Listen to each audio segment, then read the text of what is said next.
Hi YouTube, Derek here. Today I'm going indoor rock climbing at this place called The Edge, which is in Halfmoon, New York. And when you walk in, the first thing you notice is how big this place is. It's 12,000 square feet of indoor rock climbing. There's a zip line, and there's a boulder for bouldering. And if you don't know what bouldering is, it's what I'm doing right now. It's a type of climbing where you're not really worried so much about getting up and over it, but you find like technical lines. You might go to the side more than you would up. You don't usually ever wear a rope, and a lot of times you just put a mat at the bottom of it. So I've only been to 2 rock climbing gyms in my life, this being the second, so I don't really have much of a comparison. I know it's at least twice as big as the other gym I went to, which is pretty impressive in itself. If you've never been rock climbing before, the first thing you're going to realize is how hard it actually is.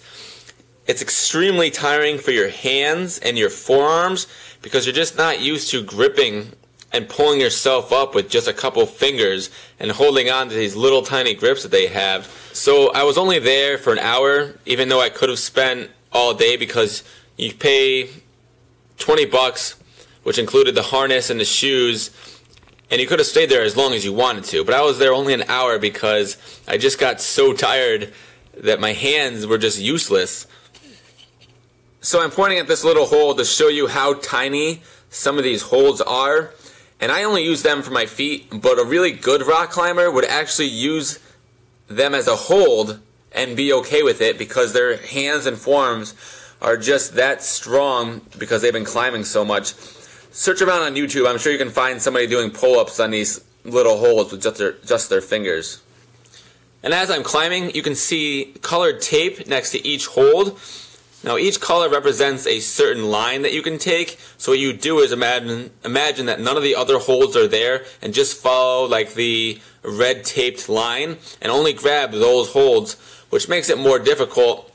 And I spent a lot of time going up certain lines, and which I just used any hold that was available, and even that was hard. So just limiting yourself to a certain number of holds on the wall is extremely difficult, but it's fun to try because you're not going to fall and hurt yourself because you're either strapped in, there's a 2-foot thick foam mat at the bottom, so you might as well try.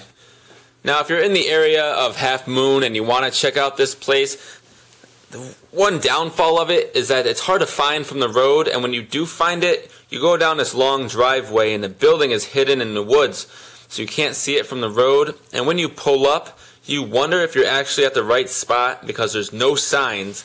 And when you walk up to the front door, there's a little piece of paper saying to go around the side. But other than that, the place was super clean, the staff was super friendly. You know, I had a bunch of questions because I haven't been doing it in a while. They showed me how to use certain equipment, like the auto belay, which is the thing that I'm showing you right now, which if you fall, it's a machine that catches you and slowly lowers you down, so you don't need anybody else to spot you. So they showed me how to use that because I've never even heard of this before. Everybody there was friendly, outgoing. They said, if you want help, I'll help you. If you want a spotter, we'll spot you.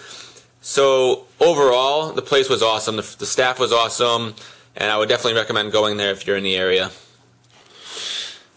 Alright YouTube, that's it for now. I hope you guys enjoyed watching my shitty rock climbing abilities. I think my next video will be out in the mid-April. It's about, I'm going to be going on a road trip around Ireland. So make sure you subscribe if you're new to my channel, because my videos come out randomly and I don't want you guys to miss them. So mid-April-ish, actually towards the end of April, I'll have the video up of a road trip around Ireland. Other than that, that's it. I suck at ending videos.